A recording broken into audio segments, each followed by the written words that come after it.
আসসালামু আলাইকুম ওয়া রাহমাতুল্লাহি ওয়া বারাকাতুহু। ইন্নাল হামদালিল্লাহ নাহমাদুহু ওয়া নাস্তাঈনুহু মান ইয়াহদিহিল্লাহু ফালা মুদিল্লা লাহু ওয়া মান ইউদ্লিলহু ফালা হাদিয়া লাহু ওয়া আশহাদু আল লা ইলাহা ইল্লাল্লাহু ওয়াহদাহু লা শারীকা লাহু وأشهد أن محمدًا عبده ورسوله أما بعد أعوذ بالله من الشيطان الرجيم بسم الله الرحمن الرحيم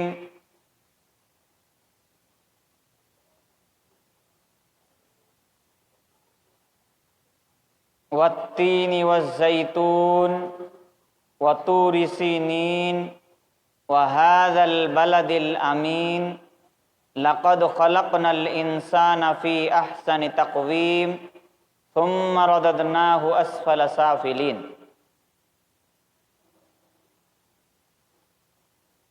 উপস্থিত সম্মানিত পর্দার আড়ালের মা ও বোনেরা, সামনে বসে থাকা তালিম দাওয়া সেন্টারের ছাত্রবৃন্দরা,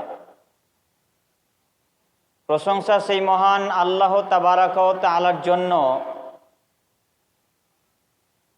যিনার অশেষ দয়ায় অশেষ রহমতে আমরা মানুষ রূপে পৃথিবীতে এসেছি।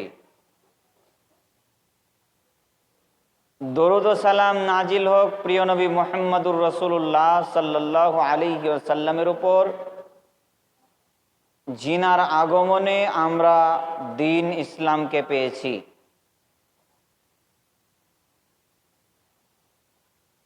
সম্মানিত উপস্থিতি,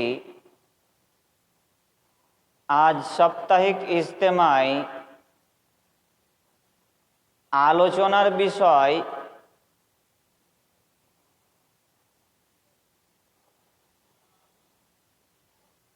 কে বড় ক্ষতিগ্রস্ত।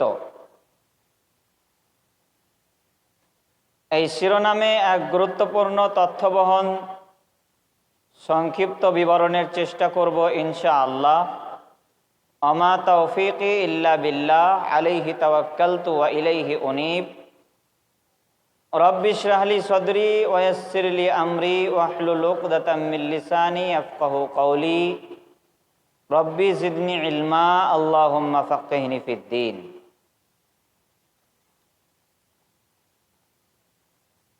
উল্লিখিত বিষয়ের উপরে কথা বলার পূর্বে আপনাদের সাথে জোরালো কথা এই যে,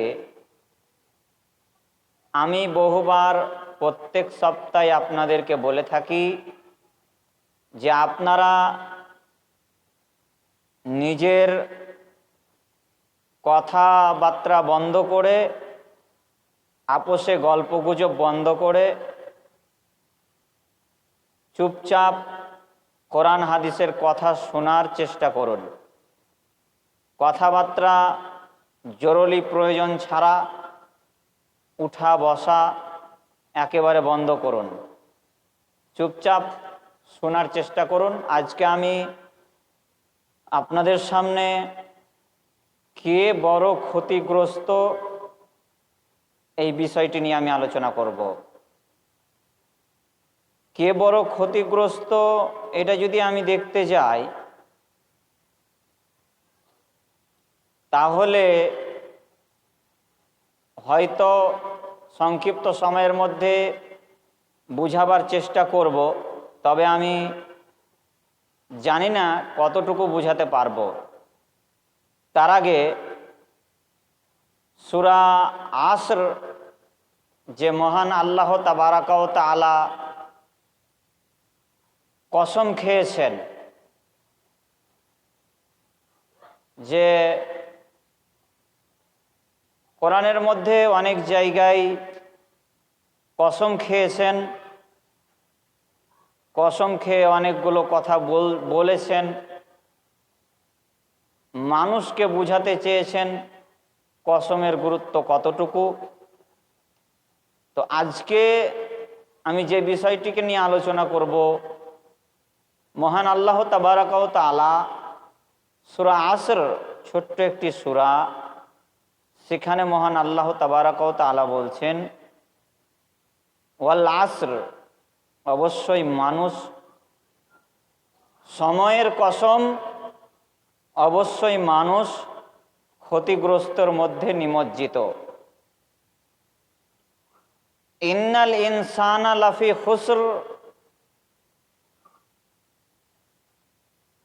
ওয়াল আসর, সময়ের কসম, সময়ের শপথ, যাকে আমরা সাধারণ ভাষায় কিরা বুঝি। কিরা আমরা বলি না, কোনো সত্যতাকে প্রমাণ করতে হলে আমরা বলি যে কোরআন মাজিদে হাত রেখে কিরা খেতে হবে, ছেলের মাথায় হাত রেখে কিরা খেতে হবে। আমরা বলি এ কথা, এটা কেন? সত্য প্রমাণ করার জন্য। তো অবশ্যই ছেলের মাথায় হাত রেখে কিরা খাওয়া, মায়ের নামে কিরা খাওয়া, এগুলো চলবে না। এগুলো যেহেতু শিরক, নাজায়েজ, হারাম। কোরআন মাজিদে কিরা খাওয়ার বিষয়টি কোনো আলেম বলছেন চলবে, কোনো আলেম বলছেন চলবে না। কোরআন মাজিদে হাত রেখে কিরা খাওয়া, কারণ কোনো আলেম বলছেন চলবে। কোন ক্ষেত্রে চলবে? যে কোরআন আল্লাহর সৃষ্টি নয়, কোরআন আল্লাহর গ্রন্থ, একটা বাণী। কোরআন আল্লাহর গুণ, বৈশিষ্ট্য। ওই জন্যে কোনো আলেম বলছে যে কোনো সৃষ্টির কসম করা যাবে না, কিরা করা যাবে না। তবে কোরআন যেহেতু আল্লাহর সৃষ্টি নয়, কোরআন আল্লাহর মাখলুক নয়, কোরআন যেহেতু আল্লাহর একটা গুণ, বৈশিষ্ট্য, সেই ক্ষেত্রে কোরআনের কসম করা যেতে পারে। তবে সন্দেহমূলক কসম না করাই উচিত।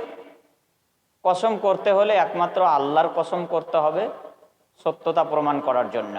যদি কেউ কসম ভঙ্গ করে তার ভিন্ন শাস্তি রয়েছে, সেদিকে আমি যাচ্ছি না। আমার বলার উদ্দেশ্য হলো, যেমন আমরা সত্যতা প্রমাণ করার জন্য কোনো কসম করি, সেই রকমভাবে আল্লাহ তাবারাক ওয়া তাআলা কসম করছেন। ওয়াল আসর, সময়ের কসম। ইন্নাল ইনসানা লাফি খুসর, অবশ্যই মানুষ, নিশ্চয়ই মানুষ ক্ষতিগ্রস্তর মধ্যে নিমজ্জিত রয়েছে, ক্ষতিগ্রস্তর মধ্যে আছে। এই সূরাটির তর্জমা অবশ্যই আমি এর আগেও কয়েকবার আপনাদেরকে শুনিয়েছি। তারপরে ক্ষতিগ্রস্তর মধ্যে কারা, কে ক্ষতিগ্রস্ত, এটা আমার বলার উদ্দেশ্য আজকে, তাই না? তো যেহেতু কে বড় ক্ষতিগ্রস্ত, তারপরে মহান আল্লাহ তাবারাক ওয়া তাআলা বলছেন যে এখানে কিন্তু বললেন ইন্নাল ইনসান। ইনসান, নাস শব্দের অর্থ হলো একজন মানুষ। যখন কোরআনে সম্বোধন করে বলা হবে ইয়া আইয়ুহান নাস, হে বিশ্বের মানুষ, তখন সকল মানুষকে সম্বোধন করে বলা হবে। আর যখন ইনসান শব্দটি ব্যবহার করা হবে, তখনও সমস্ত মানুষকে সম্বোধন করে বলা হবে। আর যদি শুধু নাস শব্দটি ব্যবহার করা হয়, তাহলে একজন মানুষকে সম্বোধন করে বলা হবে। তো এখানে বলেছেন ইন্নাল ইনসানা লাফি খুসর, অবশ্যই সমস্ত মানুষ ক্ষতিগ্রস্তর মধ্যে নিমজ্জিত। তারপরে তিনি ভাগ করলেন চারটি কথা বলে, কারা?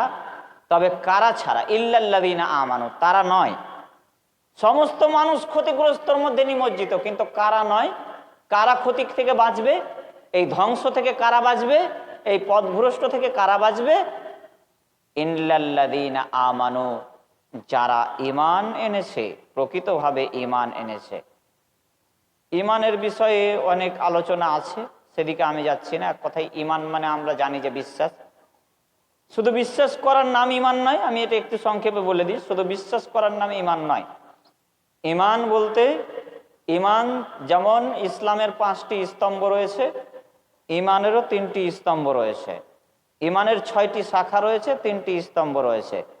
6টি শাখা হচ্ছে আল্লাহর প্রতি বিশ্বাস, তার ফেরেশতার প্রতি বিশ্বাস, তার কেতাবের প্রতি বিশ্বাস, রাসূলের প্রতি বিশ্বাস, ভাগ্যের প্রতি বিশ্বাস, মরণের পর যে আরেকটি জীবন রয়েছে সেই জীবনের প্রতি বিশ্বাস।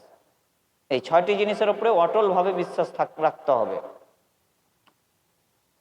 আবার ইমানের 3টি স্তম্ভ রয়েছে, তা হলো অন্তরে বিশ্বাস করা, মুখে স্বীকৃতি দেওয়া, আশহাদু আল্লা ইলাহা ইল্লাল্লাহ, আমি সাক্ষ্য দিচ্ছি আল্লাহ ছাড়া কোনো মাবুদ নেই, কোনো সত্য মাবুদ নেই, মুখে স্বীকৃতি দেওয়া। মুখে স্বীকৃতি দেওয়া এবং কাজে পরিণত করা, কাজে পরিণত করা। ঈমান মানে ভালোবাসা, বিশ্বাস। আমি আমার বন্ধুকে বিশ্বাস করি, আমি আমার বন্ধুকে বিশ্বাস করি বলে আমার বন্ধুর উপরে একটা অটল ভালোবাসা সৃষ্টি হয়েছে। আমি আমার মাকে বিশ্বাস করি, আমি আমার পিতাকে বিশ্বাস করি, আমি আমার স্ত্রীকে বিশ্বাস করি, বা আমি আমার স্বামীকে বিশ্বাস করি। এটা বিশ্বাস কিনা? তাহলে একজন স্ত্রী একজন স্বামীকে বিশ্বাস করে, তো বিশ্বাস করে মানে একজন স্ত্রী একজন স্বামীর কথা মতো চলবে, তাকে বিশ্বাস করে সব কথা বলবে, তার গোপন কথা বলবে, সব কিছু বলবে। এটা বিশ্বাস কিনা? তো তার কথা মতো চলবে, তাকে ভালোবাসে, একজন ভালোবাসা। তো সেই রকম আল্লাহর সাথে আমাদের একটা ভালোবাসা থাকতে হবে, বিশ্বাস থাকতে হবে, আমরা আল্লাহর কথা মতো যেন চলতে পারি। কিন্তু কই, আল্লাহর কথা মতো তো আমরা প্রতি সেকেন্ডে সেকেন্ডে তো আল্লাহর কথাকে অমান্য করি। তাহলে আমাদের ঈমান নেই, তাহলে আমরা ক্ষতিগ্রস্তর মধ্যে নিমজ্জিত। তারপরে বলছেন ওয়া আমিলুস সালিহাত, শুধু ঈমান আনা নয়, নেক কাজ করতে হবে। ওয়া আমিলুস সালিহাত, পাশাপাশি নেক কাজ করতে হবে। নেক কাজ কি? নেক কাজ তো আমি জানি না, নেক কাজ তো খুঁজে বের করতে পারি না। নেক কাজ আমি জানি না, আমার ছেলে মেয়েকেও জানার সুযোগ দিই না। নেক কাজ অনেক রয়েছে। নেক কাজ বলতে ভালো আমল যাকে বলা হয়। একজন সাহাবী বলছেন, আল্লাহ রসুল, আমি কি করে বুঝবো যে আমি ভালো ব্যক্তি? তখন আল্লাহ রসুল বলছে, শোনো, যখন তোমাকে তোমার প্রতিবেশী বলবে ভালো, তখন তুমি নিজেকে মনে করবা যে আমি ভালো। তোমার প্রতিবেশী যদি তোমাকে খারাপ বলে, তাহলে তুমি নিজেকে খারাপ মনে করে নিও। তাহলে কি বুঝতে পারলেন? তাহলে এখানে বুঝতে পারলেন যে ঈমান মানে ভালো কাজ ওটাই যেটা মানুষে ভালো বলে, আল্লাহ যেটাকে পছন্দ করে সেটাই ভালো কাজ। যেটা মানুষ পছন্দ করে না, আল্লাহ যেটা মানুষে ভালোবাসে না, যেই কাজ মানুষ ভালোবাসে না, যেই কাজ আল্লাহ পছন্দ করেন না, সেটাই বর্জনীয়। আর সেটা যদি আমাদের মধ্যে থাকে, তাহলে আমাদের ঈমান নেই বললেই চলে। ও আমিলুস সালিহাত, নেক কাজ করবে, ভালো কাজ করবে। ও তাওয়াসাউ বিল হক, এবং নিজে হক পথে চলবে, অন্যকে হক পথে চলার আদেশও করবে। নিজে ভালো কাজ করবে এবং অন্যকে ভালো কাজ করার আদেশও করবে। তাহলে আমরা অনেকে দেখতে পাই, মসজিদে দেখতে পাই, বাড়িতেও দেখতে পাই যে একজন মহিলা খুব পাক্কা নামাজি, খুব পাক্কা নামাজি, দিয়ে একজন বাড়িতে এসেছে, বলছে, বুবু জানো, এই অমুকের বেটি এই যে অমুকের সাথে পালিয়ে গেছে। তখন ওকে বলা কি উচিত কি ছিল? কে পালিয়েছে না পালিয়েছে আমার দেখার দরকার নেই, তুমি কিসের জন্য এসেছো সেখানে বলো, বা তুমি এসব গীবত থেকে গীবত থেকে বেঁচে থাকো। সেটা না বলে ও শুরু করে দিল ওর সাথে, ওরা তো ওই রকমই, ওদের বংশ এই সেই।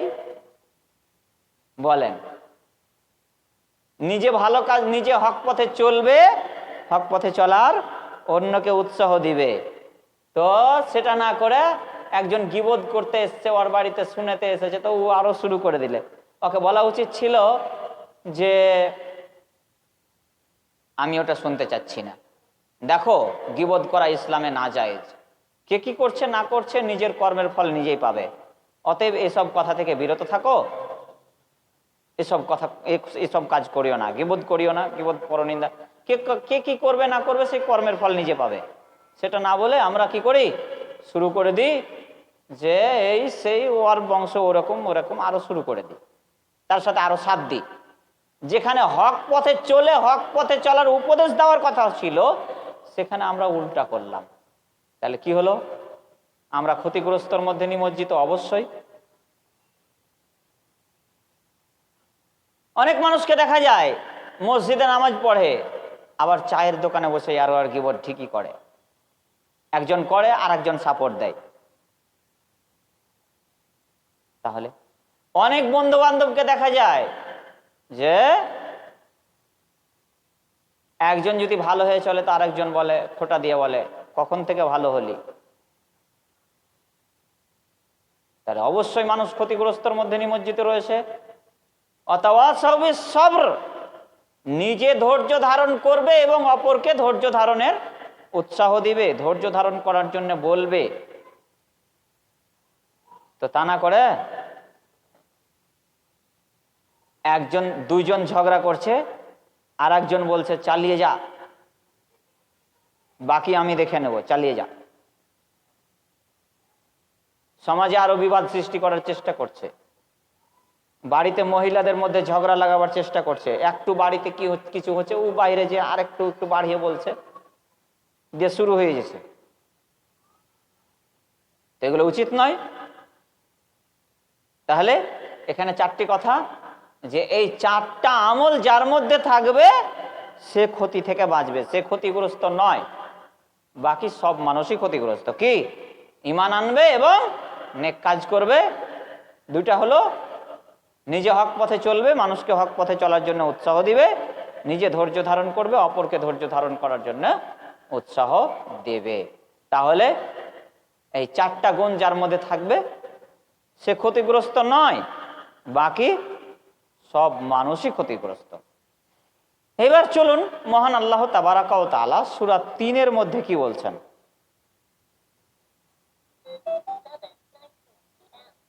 সূরা ৩-এর মধ্যে মহান আল্লাহ তাবারাকা ওয়া তাআলা বলছেন, এখানে চারটা জিনিসের কসম করে বলছেন। ওখানে তো শুধু সময়ের কসম করলেন। তো এটা বলতে গেলে আবার ফেরি হবে যে সময়ের কসমটা কেন করলেন? আমাদের মধ্যে এগুলো কোনো মাথা ঘামার কোনো প্রয়োজন নেই, ঠিক কিনা? ওই জন্য আল্লাহ কোরআনে বেশিরভাগ জায়গাতে বলেছেন যে বিবেকবান বুদ্ধিমান মানুষেরাই এই কোরআনের উপদেশ গ্রহণ করতে পারবে। যাদের বিবেক আছে, যাদের বুদ্ধি আছে, তারাই এই কোরআনের উপদেশ গ্রহণ করতে পারবে। না হলে তো কি আমাদের কাছে ফালতু। এই যে সময়ের কসমটা খেলে, আল্লাহ যে সময়ের কসমটা খেলে, এটা কেন খেলে? আল্লাহ এমনি ইচ্ছা হলো খেলে, আল্লাহকে ভালো লাগলো তার জন্য খেয়েছে। সময়ের কসম খেয়েছে, আল্লাহ ভালো লাগলো তার জন্য খেয়েছে। আমাদের কাছে ওটা দাম আছে? ওটার দাম আমাদের কাছে নেই, আমরা বুঝি না। কেন যে কসমটা আল্লাহ সময়ের খেলে, এটা আমরা বুঝি না। কেন? আমরা সময়কে মূল্যায়ন করতে জানি না। আমরা তো সময় কি জিনিস এটা তো আমরা বুঝি না। সময়ের যদি গুরুত্ব বুঝতাম, ওই জন্য তো এখানে আরো কসম খেয়েছেন সময়ের, যে মানুষ সময়কে গুরুত্ব দেয় না। তো রাত দিন তো মোবাইল নিয়ে, টিভি নিয়ে অট্টহাসিতে দিন কাটাচ্ছে, খাচ্ছে, পায়খানা করছে, দিন কাটাচ্ছে, ঘুমাচ্ছে, বাস এতটুকুই যথেষ্ট। আর তাকে নিয়ে যে কিছু চিন্তা ভাবনা করতে হবে, মরণের পর যে আর একটা জীবন আছে সেই নিয়ে যে চিন্তা ভাবনা করতে হবে, সেই নিয়ে চিন্তা ভাবনা করার কি কারণে? আমাদের তো মাথায় ঘামেই না। কেন? সময়ের কসম কেন খেলেন আল্লাহ? তো এখানে চারটা জিনিসের কসম আবার খেয়েছে। এবার আরো আশ্চর্য হয়ে যাবে যারা বোকা মানুষ, যারা মূর্খ, যারা কিছু জানে না, তারা আরো আশ্চর্য হয়ে যাবে যে এই জিনিসের কসম কেন আল্লাহ করলেন। দেখুন মহান আল্লাহ তাবারক ওয়া তাআলা বলছেন অতীন, ডোমর ফলের কসম। লাও, ডোমর ফলের কোনো দাম আছে? ডোমর ফলের কসম? ডোমর ফল পচে পড়ে যোগ, তাতে আমাদের কোনো যায় আসে না। তা আল্লাহ ফালতু জিনিসের কসম করলেন। আল্লাহ যদি বলতো যে এই যে কোরআন মাজিদে হাত রেখে কসম করে বলছি, তাহলে ওটা আমাদের কাছে দাম ছিল।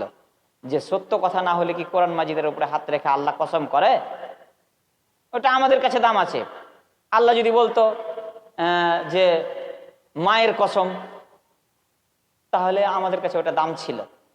যে সত্য কথা না হলে কি মায়ের কসম বলে? আল্লাহ যদি বলে যে আমার নিজের কসম করে বলছি, অনেকে বলে না যে নিজের কিরা বলে না, তা আল্লাহ যদি বলতো যে আমার নিজের কসম করে বলছি, তাহলে ওটা দাম ছিল। মানে আমরা ভাবি মিথ্যা কথার উপরে কসম করলে নিশ্চয়ই তার জীবনে কোনো ক্ষতি হবে, এটা আমরা ভাবি। তো আল্লাহ যদি নিজের কসম করে বলতো, তাহলে নিশ্চয়ই আল্লাহর কোনো ক্ষতি হতো? তো আল্লাহ তো ডোমর ফলের কসম করলে, তো ডোমর ফল ক্ষতি হলে কি হলো? ডোমর ফল পচা পড়ে যাক, তাতে যাই আসে না। এটা বোকা মানুষের মধ্যে খেলবে। কিন্তু যারা বুদ্ধিমান, ওয়াতিলকাল আমসাল নাদরিবুহা লিন্নাস লা ইয়াকিলুহা ইল্লাল আলিমুন আফালা তাতাফাক্কারুন। আল্লাহ তাবারক ওয়া তাআলা বিভিন্ন জায়গাতে বিভিন্ন রকম ভাবে বলেছেন। কোন জায়গাতে বলেছেন আফালা তাতাফাক্কারুন, তোমরা কেন উপদেশ গ্রহণ করো না, আফালা তাতাফাক্কারুন, তোমরা কেন চিন্তা ভাবনা করো না, ওয়াতিলকাল আমসাল নাদরিবুহা লিন্নাস, আমি যে বিধান নাজিল করেছি সেগুলো একমাত্র বুদ্ধিমান বিবেকবান মানুষেরাই গ্রহণ করতে পারবে, বুঝতে পারবে। তাহলে আমাদের বুদ্ধি নেই? অবশ্যই নেই।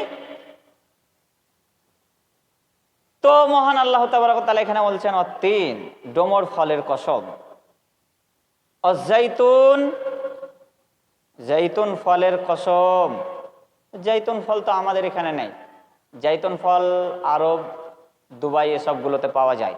জাইতুন একটা ফলের নাম। তো অজাইতুন, জাইতুন ফলের কসম, ওয়া তুরি সিনিন, এবং তুর পাহাড়ের কসম, ওয়া হাদাল বালাদিল আমিন, এই মক্কা শহরের কসম, লাকাদ খালাকনাল ইনসানা ফি আহসানি তাকওয়িম, আমি মানুষকে অতীব উত্তম আকৃতিতে সৃষ্টি করেছি। কে বলছেন? আল্লাহ তাবারাকা ওয়া তাআলা চারটি জিনিসের কসম করে বলছেন যে আমি মানুষকে অতীব উত্তম আকৃতিতে সৃষ্টি করেছি, সুন্দর করে, সুন্দর কাঠামোতে আমি মানুষকে সৃষ্টি করেছি। আর সত্যি আজ পর্যন্ত যত শক্তিশালী প্রাণী হোক না কেন, মানুষের কাছে সে হেরে যায়। হারে না? অবশ্যই হারে। বাঘ খুব শক্তিশালী প্রাণী না? বাঘ তো দেখলেই মানুষকে আকাম করে দিবে, কিন্তু ওই বাঘকে দমন করার মতো মানুষের কাছে হাতিয়ার আছে। আছে না? নেই? আছে। হাতি, হাতি এত শক্তিশালী প্রাণী, কিন্তু হাতিকে দমন করার মতোই মানুষের কাছে কি আছে? হাতিয়ার আছে। আছে, অবশ্যই আছে। তাহলে পৃথিবীতে যতগুলো প্রাণী আছে সবচাইতে উত্তম করে সৃষ্টি করেছেন আল্লাহ। কাকে? মানুষকে। তারপরে কি বলছেন? সুম্মা রাদাদনাহু আসফালা সাফিলিন, মানুষই সবচাইতে খারাপ, মানুষই সবচাইতে খারাপ। কেমন কথা হলো? আল্লাহ তাবারক ওয়া তাআলা একবার চারটা জিনিসের কসম করে বললেন যে আমি ডোমর ফলের কসম করে বলছি, জাইতুন ফলের কসম করে বলছি, তুর পাহাড়ের কসম করে বলছি, মক্কা শহরের কসম করে বলছি, মানুষকে উত্তম আকৃতিতে সৃষ্টি করেছি। আবার ফের বলছে মানুষ সবচাইতে খারাপ। এটা কেমন কথা? এই কথাটা তার পরের অংশে আবার একই কথাই, ইল্লাল্লাযীনা আমানু ওয়া আমিলুস সলিহাত, তবে তারা নয়, তারা নয় খারাপ, তারা নয় পশু প্রাণীর মতো নয়, তারা নয়। মানে মানুষকে আল্লাহ বললেন যে আমি সর্বোত্তম করে সৃষ্টি করেছি, সুম্মা রাদাদনাহু আসফালিন, তারপরে মানুষকে আমি আসফালা সাফিলিন, তারপরে আমি মানুষকে সর্বনিম্ন ফিরিয়ে দিয়েছি, মানে পশুর চাইতেও খারাপ। সূরা আরাফের মধ্যে আমি একটু পরে বলছি, সূরা আরাফের মধ্যে এর বিস্তারিত বর্ণনা আল্লাহ করেছেন। সবচাইতে খারাপ মানুষ, একদিকে বললেন সবচাইতে উত্তম মানুষ, আবার বলছেন সবচাইতে খারাপ মানুষ। তবে কারা খারাপ, কারা খারাপ? আমরা একটা কথা বলি না, কেউ যখন একটা অন্যায় করে তখন আমরা বলি না, এই তুই মানুষ না জানোয়ার রে, এটা আমরা বলি না? বলি। এটা আমাদের ভাষা কেন, কোথা থেকে এলো এটাও বলছি। মানুষ একটা আরবি শব্দ। মানুষ মানে যার মানার হোঁশ আছে, যার বিবেক আছে, যার বুদ্ধি আছে, তাকে কি বলা হয়? তাকে বলা হয় মানুষ। তো যে উল্টা পাল্টা কাজ করে আমরা বলে থাকি কি, এই তুই মানুষ না কি রে, জানোয়ার রে, আমরা বলি না? মানে সে মানুষের মতো কাজ করে না, সে জানোয়ারের মতো কাজ করে। ঠিক? আর আল্লাহ তাবারক ওয়া তাআলা অন্যত্রে বলছেন ইন্নাশ শাররাদ দাওয়াবি ইনদাল্লাহি সুম্মুল বুকমুল্লাযিনা লা ইয়াকুলুন। যাক, সেই তরজমাটা আমি পরে করছি।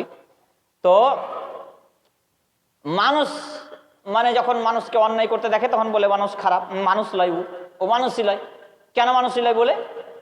এটা আল্লাহ তাবারক ওয়া তাআলা বলছেন ইল্লাল্লাযীনা আমানু ওয়া আমিলুস সলিহাত, তারা খারাপ নয় তারা মানুষের মতোই উত্তম, যারা ঈমান এনেছে এবং নেক কাজ করেছে। একই কথাই, ঈমান এনেছে এবং নেক কাজ করেছে। তাহলে আমাদেরকে ক্ষতি থেকে বাঁচতে হলে কি করতে হবে? ঈমান আনতে হবে আর নেক কাজ করতে হবে। যদি আমাদের মধ্যে ঈমান না থাকে, কোনো বিদ্যা না থাকে, নেক কাজ না থাকে, তাহলে আমরা মানুষ নয়, আমরা পশুর চাইতেও খারাপ। কেমন করে পশুর চাইতে খারাপ? আল্লাহ তাবারক ওয়া তাআলা বলছেন, ইন্না শাররাদ দাওয়াবি ইনদাল্লাহ সুম্মুল বুকমুল্লাযীনা লা ইয়াকিলুন। অবশ্যই আল্লাহর নিকটে সবচাইতে খারাপ হচ্ছে সেই সমস্ত বধির ও বোবা।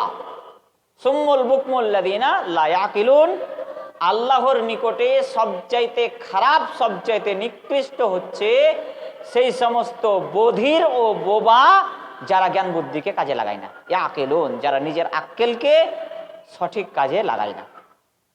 তাহলে এখানে বধির এবং বোবা বলতে যারা কানে শুনতে পায় না, চোখে মুখে কথা বলতে পারে না, আমরা তাকে বুঝি না।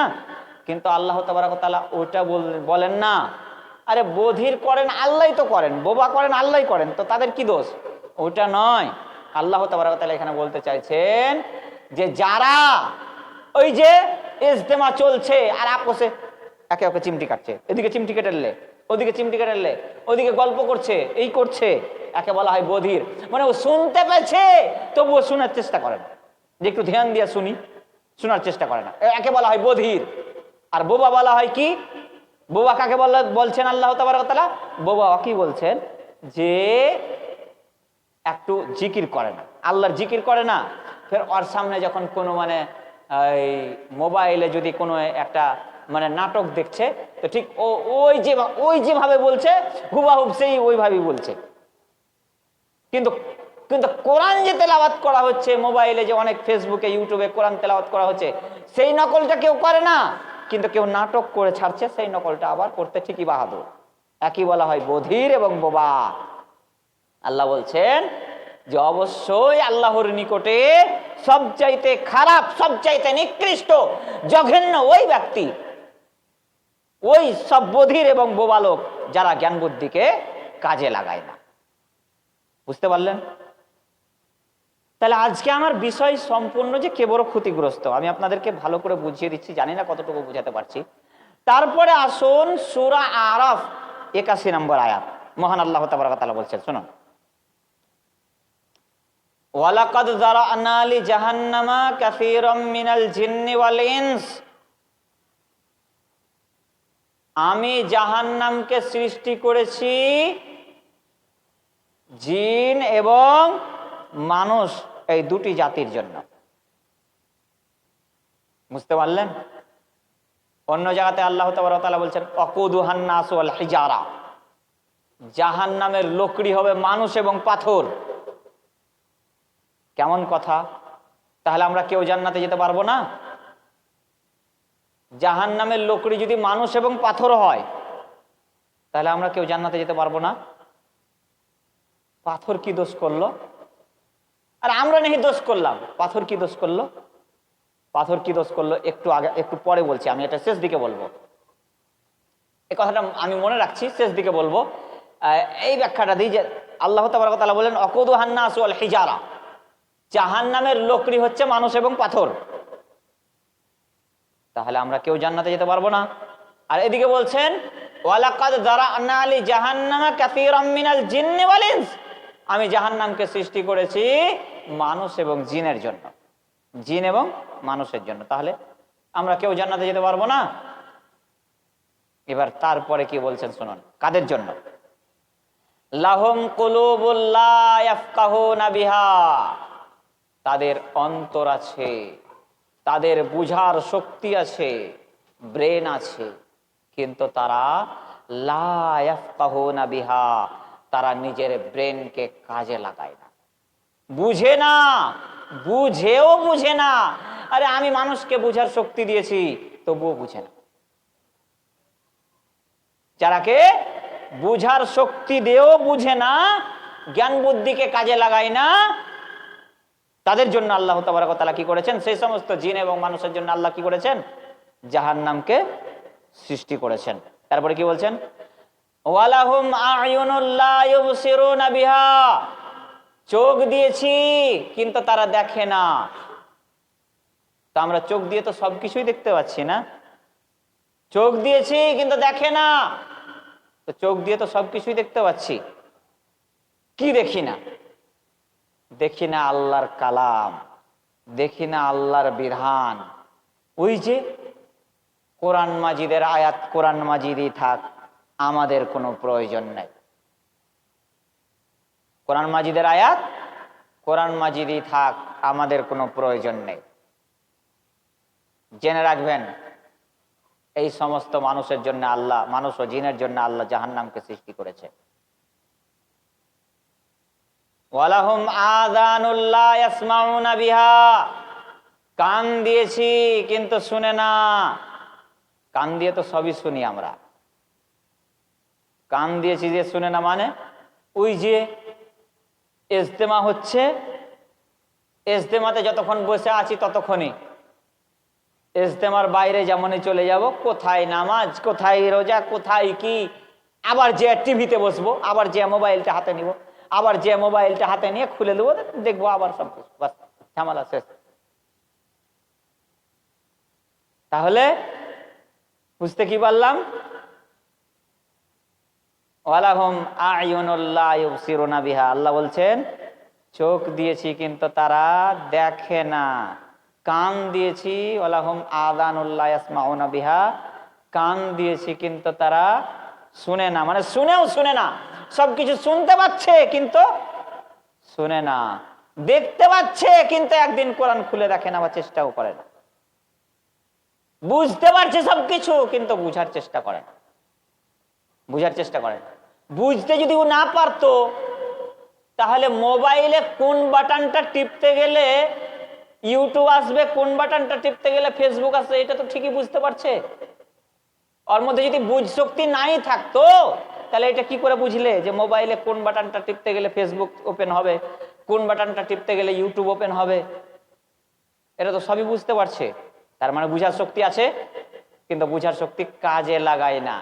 দেখি তো একটু ইউটিউবে ওই একটু বক্তাদের বক্তব্যগুলো শুনে দেখি তো, এটা হয় না। হয় কি, কোন সেলিব্রিটি কি করে ভাইরাল হলো সেই দিকে হয়।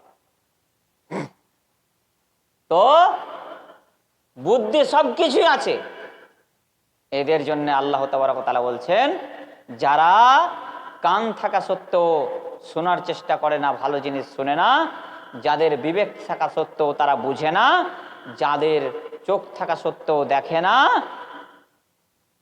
তাদের জন্য আল্লাহ তাবারক ওয়া তাআলা বলছেন, আমি সেই সমস্ত জিন ও মানুষের জন্য জাহান্নামকে সৃষ্টি করেছি, জাহান্নামকে সৃষ্টি করেছি। তাহলে বুঝতে পারলেন কাদের জন্য সৃষ্টি করেছেন? সব মানুষ নয়। আমাদেরকে বুঝতে হবে, আল্লাহ আমাদেরকে বিবেক দিয়েছে, বুঝতে হবে। কান দিয়েছে, শুনতে হবে। চোখ দিয়েছে, দেখতে হবে। মরা পর্যন্ত চেষ্টা করে যেতে হবে। মোবাইলের দিকে চোখ ঠিকই আছে, কিন্তু কোরআন মাজিদের দিকে, নুরানি কায়দার দিকে চোখ নেই। জি, এই সমস্ত মানুষগুলাকে শুধু জাহান্নামে দিয়ে কি ছেড়ে দিলেন? আল্লাহ তাবারক ওয়া তাআলা বলছেন, উলাইকা কাল আনআম, এই সমস্ত মানুষেরা হচ্ছে, এই সমস্ত মানুষ ও জিন হচ্ছে চতুষ্পর জন্তু, চার পায়ে জন্তু। বালহুম আযাল, তার চাইতেও খারাপ, চার পায়ে জন্তুর চাইতেও খারাপ। আচ্ছা, মানুষ চার পায়া জন্তুর চাইতে খারাপ এ কথা কোরআনে কেন বললে আল্লাহ তাবারক ওয়া তাআলা? বিবেক থাকা সত্ত্বেও বিবেককে কাজে লাগায় না। একটা পশুর বিবেক আছে জি, পশু প্রাণীর বিবেক আছে, গরুর বিবেক আছে, গরুর বুঝ শক্তি আছে, গরুর বুঝ শক্তি নাই। বিড়ালের বুঝ শক্তি আছে, বিড়ালের বুঝ শক্তি নাই। কুকুরের বুঝ শক্তি আছে, কুকুরের বুঝ শক্তি নাই। আচ্ছা, শৃগালের বুঝ শক্তি আছে? নেই। কুকুরের বুঝ শক্তি নেই, তবুও একটা কুকুরকে ছোট থেকে আপনি মানুষ করেন, দেখেন কুকুর কোনোদিন আপনাকে ছেড়ে যাবে না, আর মরা পর্যন্ত আপনার পিছে পিছে ঘুরে বেড়াবে, আপনাকে ছেড়ে পাঠাবে না। আর মানুষ এত বড় স্বার্থপর, 10 দিন খাবে, একদিন যদি খেতে না পায় ভুলে যাবে। তাহলে পশুর চাইতে খারাপ না তো কি বলেন? মিলল কথা? হয়তো মনে করছেন যে আল্লাহ কোরআনে খামোখাই মানুষকে পশুর চাইতে খারাপ বলে দিলেন। মিলল? কতগুলো পশুকে দেখবেন যে ওগুলো এই টিভিতে ডিসকভারি চ্যানেল যেগুলোতে দেখায়, দেখবেন দুটা পশুতে মারপিট করছে আর আরেকটা পশু মধ্যেখানে মাথা ঢুকিয়ে ওদের মারামারি বন্ধ করে দেবে। আর এখন মানুষের মধ্যে ওটা হয়, দুটা দলে মারপিট করলে আর একজন বলবে চালিয়ে যা, যা হবে দেখে নেবো, চালা, তারপরে যা হবে দেখে নেবো। বলেন, তাহলে একে পশুর চাইতে খারাপ বলবে না তো কি? মিলল কথা? কথা মিলেছে, অবশ্যই মিলেছে। আল্লাহ কোরআনে কখনো ভুল বলেননি, আল্লাহ কখনো ভুল কথা বলেন না আর বলবেন নাও। যদি কারো ভুল সন্দেহ হয় তাহলে এই কোরআনই আল্লাহ তাবারক ওয়া তাআলা চ্যালেঞ্জ করেছেন, যালিকাল কিতাব, এই সেই কিতাব, লা রাইবা ফি, যার মধ্যে কোনো সন্দেহ নেই। যদি সন্দেহ থাকে তাহলে তোমরা নিজে নিজে এই কোরআনের মতো কোনো একটি সূরা নাজিল করো, না হলে একটা আয়াত নাজিল করো, না হলে একটা অক্ষর, তোমরা আরবি অক্ষর যে 29টা রয়েছে 30টা করে দেখাও, যদি সন্দেহ থাকে তো। তাহলে বুঝতে পারলেন মানুষ পশুর চাইতে খারাপ কেন? বালহুম আদাল, পশুর চাইতে নিকৃষ্ট, উলাইকা হুমুল গাফিলুন, তারাই হচ্ছে পথভ্রষ্ট গাফেল, তারাই হচ্ছে পথভ্রষ্ট গাফেল। তো যাক, সময় অনেকই হয়ে গেছে, আমি এবার আসুন, আমি যে কথাটা বলেছিলাম যে মানুষ এবং পাথর কেন হবে জাহান্নামী, মানুষ এবং পাথর কেন জাহান্নামী হবে, আমি সেই উত্তরটা দিয়ে দিই। দেখুন, আল্লাহ তাবারক ওয়া তাআলা সূরা আহজাবের শেষ অংশে বলছেন যে ইন্না আরাদনাল আমানাতা আলাস সামাওয়াতি ওয়াল আরদি ওয়াল জিবাল ফাআবাইনা আইয়াহমিলনাহা ওয়া আশফাকনা মিনহা ওয়া হামালাহাল ইনসান ইন্নাহু কানা যালুমান জাহুলা। আমি আমার এই কোরআনকে পাহাড়কে দিলাম, ইন্না আরাদনাল আমানাতা আলাস সামাওয়াতি, প্রথমত আমি কোরআন নাজিল করার পর, আমি আমার ভাষায় বলছি যাতে ভালো করে বুঝতে পারেন, আল্লাহ তাবারক ওয়া তাআলা বলছেন প্রথমত আমি আমার আমানত, এই কোরআনকে আমানত স্বরূপ আসমানকে দিলাম বহন করতে। আসমান বহন করতে পারলো না, আসমান নাকচ করে দিল। সামাওয়াতি ওয়াল আরদ, তারপরে আমি জমিনকে দিলাম যে জমিন তুমি আমার এই কোরআন বহন করো। মহিলাদের মধ্যে থেকে আওয়াজ কেন আসছে আমি বুঝতে পারছি না, আওয়াজটা বন্ধ করে চুপচাপ কথা শোনা হয় না? তো আল্লাহ তাবারক ওয়া তাআলা বলছেন আমি তারপর জমিনকে দিলাম, জমিনও বলল আমরা পারবো না, আমি পারবো না। তারপরে কি? পাহাড়কে দিলাম, পাহাড়ও বলল আমি পারবো না। ওয়া হামালাহাল ইনসান, মানুষ সেটাকে বহন করলো। মানুষ বড় জালেম এবং মানুষ বড় জাহেল।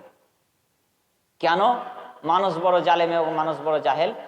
পরের অংশে আল্লাহ তাবারক ওয়া তাআলা বলছেন যে অবশ্যই যারা আল্লাহর বিধানকে না মেনে, যারা কাজে লাগায় না, যারা গ্রহণ করার পরেও যারা বিবেক বুদ্ধিকে কাজে লাগায় না, তারাই বড় জালেম এবং জাহেল।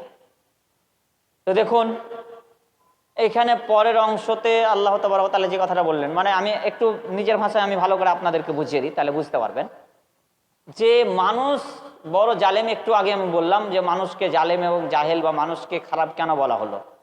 ওই যে পশু প্রাণীর বিবেক না থাকা সত্ত্বেও পশু প্রাণী, কতগুলো পশু প্রাণী তারা মালিক চিনে, এবং আল্লাহ তাবারক ওয়া তাআলা কোরআনে অন্যত্রে বলছেন যে যতগুলো ইউসাব্বিহু লিল্লাহি মা ফিস সামাওয়াতি ওয়াল আরদি, আল্লাহ তাবারক ওয়া তাআলা বলছেন জমিনে এবং আসমানে যা কিছু আছে, জড়বস্তু, জীব জন্তু, সবকিছু আল্লাহর জিকির করে, সবকিছু আল্লাহর জিকির করে। কিন্তু মানুষ আমরা হতভাগা আল্লাহর জিকির করি না।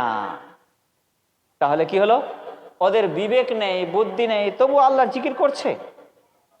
এবার আসুন সূরা হাসরের মধ্যে মহান আল্লাহ তাবারক ওয়া তাআলা কি বলছেন যে লাউ আনজালনা হাদাল কুরআন আলা জাবালিল লারাইতাহু খাশিআম মুতাসাদ্দিআম মিন খাশিয়াতিল্লাহ। আল্লাহ বলছেন, আমি যদি জোর করে আমার এই কোরআনকে পাহাড়ের উপরে দিয়ে দিতাম, তাহলে পাহাড়, পাথরের পাহাড় ভয়ে ফেটে চৌচির হয়ে যেত, ফেটে চৌচির হয়ে যেত।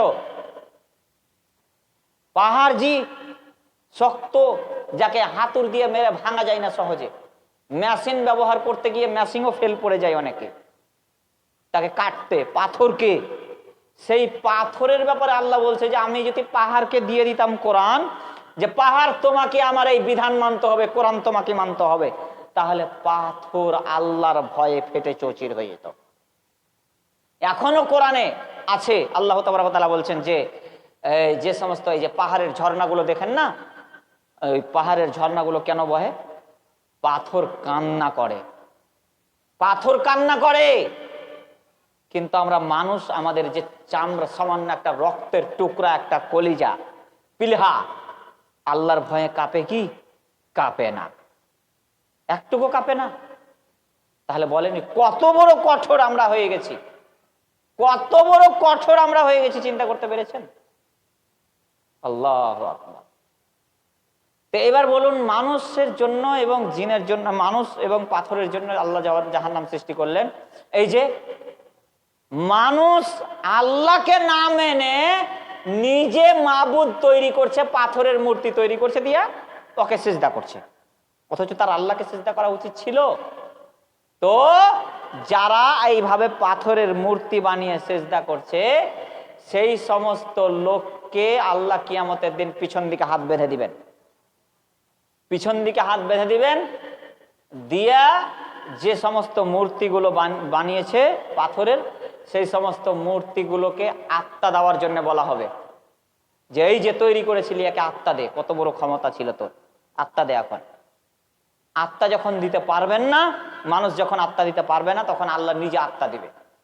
নিজে আত্মা দেওয়ার পর আল্লাহ তাবারক ওয়া তাআলা তাকেও জাহান্নামে দিবে আর তার মূর্তিকেও জাহান্নামে দিবে, দিয়ে বলবে, অপমান করে বলবে, এই যে তোকেও দিলাম, তুই যে মাবুদের কাছে সিজদা করেছিলি তাকেও দিলাম, দেখি এবার ঠেকা, দেখি কে কাকে সাহায্য করতে পারে, দেখি ঠেকা, মাছ, দেখি কে কাকে বাঁচাতে পারে। ওই জন্যে পাথর এবং মানুষ জাহান্নামের লোকড়ি। তাই পাথর আল্লাহর ভয়ে কান্না করে। পাহাড়ের ঝর্ণাগুলো ভেসে আছে, দেখবেন পাহাড়ের ঝর্ণা দেখতে পাবেন, মোবাইলে দেখবেন বা আর কিছুতে দেখবেন, বা যারা ঘুরতে গেছেন পাহাড় তারা বুঝতে পারবেন। পাহাড়ে যে সমস্ত ঝর্ণাগুলো বহে, সে সমস্ত ঝর্ণাগুলো আল্লাহর ভয়ে কান্না করে পাথরগুলো, তার জন্য ওই পানিগুলো বহে আসে। তো সম্মানিত উপস্থিতি, আমরা বুঝতে পারলাম যে আমরা কত বড় ক্ষতিগ্রস্তর মধ্যে নিমজ্জিত, আমরা কত বড় জাহেল আর জালেম হয়ে আছি। তো শেষের বেলায় আমরা আপনাদের কাছে জোরালো অনুরোধ দেখে বলবো যে দেখুন, ভবিষ্যতে সময় আছে, সময়কে মূল্যায়ন করার চেষ্টা করুন। দম ফুরিয়ে গেলে আর সময় পাওয়া যাবে না, আর পরবর্তীতে আর কোনো লাভ হবে না। তাই আসুন, সমস্ত আশকতকে বন্ধ করে এক আল্লাহর ইবাদত করুন, ঠিক মতো আল্লাহর বিধিবিধানগুলোকে বোঝার চেষ্টা করুন, জানার চেষ্টা করুন। জানার জন্য আপনাদের পাশে রয়েছে তালিম দেওয়া সেন্টার, আমরা চেষ্টা করছি আপনাদেরকে বুঝানোর। সেই চেষ্টাকে আমাদের যেন চেষ্টা সফল হয়, আর আপনারাও যাতে কিছু বুঝতে পারেন সেইভাবে চলার চেষ্টা করুন। আল্লাহ যেন প্রত্যেককে কোরআন এবং হাদিস বুঝার তৌফিক দান করেন এবং কোরআন হাদিস অনুযায়ী চলার তৌফিক দান করেন। আমিন। ওমা আলাইনা ইল্লাল বালাগ। আসসালামু আলাইকুম ওয়া রাহমাতুল্লাহি ওয়া বারাকাতুহু।